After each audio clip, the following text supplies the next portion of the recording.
Hi, I'm Natalia, editor with EDMTOR, and I have the pleasure of sitting here with the Unicorn Slayer himself, Markus Schulz. How are you guys? It's amazing to be here in Toronto. It's kind of a bittersweet reason to be here. With this will be my last set at Government, but nonetheless, I'm very happy to be here, and I'm looking forward to an amazing night tonight. We are as well. So to start off the interview, we're going to ask you about last night in Montreal when you played Stereo. How was that set? Oh, I'm still buzzing from it. That's why it's like this whole weekend, to play Friday night at Stereo and then jump on a plane and come here, sleep a few hours, and then do this open to close here at Government is, it's just one of those weekends that I had circled on my calendar all summer long. And last night was outrageous at Stereo. Stereo is just one of those venues for me that's just, I put all of the big festival tracks off to the side, and I just kind of say, all right, I'm here to have some fun and be one of you guys, just part of the party. That's awesome. Well, we're looking really forward to your set tonight. Are there any noticeable differences between the crowds in Montreal versus Toronto? No. No, because so many people last night, and a lot of people were like, we'll see you in a few hours at Government. But I think the big difference is the rooms. You play Government, and it's like you do everything, and even part of my set at Government will be like the big festival section. Like I'll play 1 or 2 hours where it's like it feels like I'm playing, at EDC or something, and then you start twisting around through the rabbit hole and all that stuff. But Stereo is just one of those rooms where you open up and you just stay down a rabbit hole. You don't come out, and I think it's the rooms that are the difference, not the people. Well, we're going to talk about the rabbit hole in a little bit. But first, what are your thoughts about Government closing? And do you feel it will change the reputation that Toronto is like a epicenter for North America anyways for dance music? Well, when every chapter closes, a new one begins. So, it's hard to say, what's going to happen in the future. But I think that, for me, it's kind of sad, for sure it's sad because, Government was one of those clubs where I started off as an opening DJ there. And then to play my very last set, an open to close solo set there, just kind of shows like my career, how it's come. And it's, Government is a huge part of that. I've learned, many things playing at the Government. And for me, it's, it's been a big part of my career and a big, it's kind of like, it signifies my journey along the ways. So, it's a very special place. I remember when I first started DJing, I was doing a residency at a club called The Works, and I played there on opening night, and I played there on the closing night, and I played every Friday and Saturday night for the 7 years in between. And that was the the only other time that I played a closing, and even though Government's not closing tonight, it was, it feels like it. And to me, I think that's the feeling I have going into Government tonight. That same feeling I had when I knew that this was going to be the last night. The doors were closing, and I just didn't want it to end. At one point, you might see me, go up to the DJ booth, play a track, and walk down and start dancing on the dance floor, and go back up, play another track, because it's like I want to experience, I want to be part of the party as well, and that's.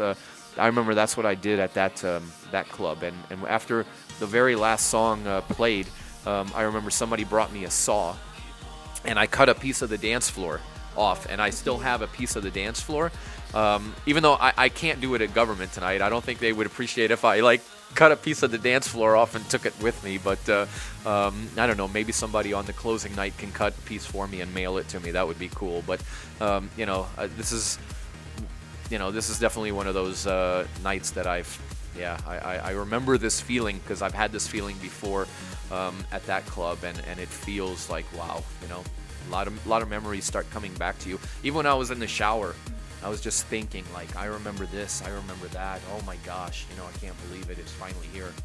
Well, that's actually my next question. Do you have any memories that stick out to you? Oh, yeah. So many amazing memories. I remember when I played, with Above and Beyond and John Digweed at Cool House. I remember my first open to close solo set. I remember the Oh God, I remember.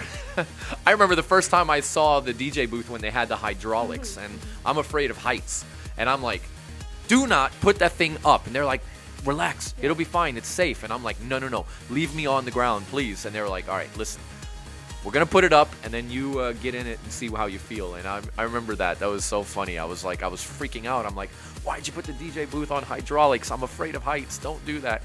Oh man, so many amazing memories. Yeah. And one of the coolest memories that I had was I remember the mixer died in the middle of one of the channels broke or something in the middle of my set, and it was like, how do you switch out a mixer without the music going off? And we did it. I mean, we did it. And, it was, we put on a long song, and then we were like flipped everything into mono, and we were doing like one channel at a time. But during one song, we literally changed out a mixer in the middle of my set because the other one died. And we were like laughing and high-fiving each other when we did it. We're like, I can't believe we pulled it off without the sound going down at all. So yeah, just amazing memories. My next question is, you've played several marathon sets as a resident, as a DJ, at Gov and internationally. How is this set going to differ from past marathon sets? Well, I mean, the obvious is we're going to go down memory lane a lot. I'm going to I have my hard drive, my main hard drive I've been carrying with me for 5 years. So it has like 5 years of playlists on it. So I'll be, as the night goes on, I'll be digging through, like going back 2-3 years at some of the playlists that I played at Government, and maybe, pull out a lot of the tracks. Is there any possible way to get deeper in the rabbit hole? Because you said that your sets kind of bring you the person into a rabbit hole. Is there any way you can go past that? Is there such thing as like a wormhole or like a foxhole? Or... Oh, for sure. And I'm sure that's where Marco Carola and Luciano and those guys live. I'm in the rabbit hole, but there's probably a whole level. There definitely is a whole level below. I just, for me, it's just, I love grooves and I love melodies. I never claimed to be a super uber techno DJ. I just love the rabbit hole. For me is when we just start digging into the grooves, but the melodies are still there. And I think the wormhole or whatever, the next level down is there's no melodies, it's just dark grooves. Okay, well, we have our first of 3 fan questions. This is from Luke from New York. He would like to know, will there be any releases coming from Cold Harbor Red? Cold Harbor, well, you know what, actually, that's a good question. I was thinking about doing Cold Harbor Black, and Cold Harbor Black is more the rabbit hole stuff. So that's something that I've told my team I wanted to do, and we're trying to explore. I think that Cold Harbor in general, just it's a label that's a little bit of everything, but at the same time, it all has that soul. There's nothing super one way and nothing super the other way. But I think I've had an interest in doing Cold Harbor Black for quite a while now, and putting out like Dakota and the Dakota stuff, and a lot of stuff like that on the Dakota Black. Dakota Black, Cold Harbor Black. All right, and our second question is from Matt in New York. He would like to know if you'll ever release the track Remember Magnetic North 2012 as an official release or as a bootleg, or do we only get to hear it live? And will you be playing it tonight? Yes, no, and yes. I don't have the rights to the song. It's just something that I did for fun.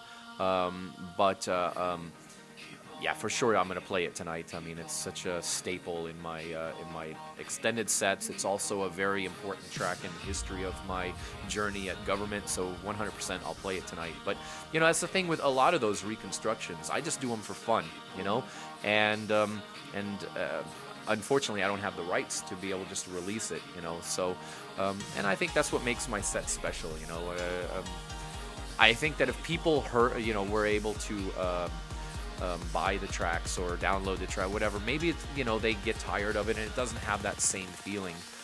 So that's why it's like, when I play those tracks, it's not just the track, it's the whole moment and everything, because I wait for the right moment to play it. So that's what makes those tracks really special, is just everything, between the track, the moment, the vibe, everything.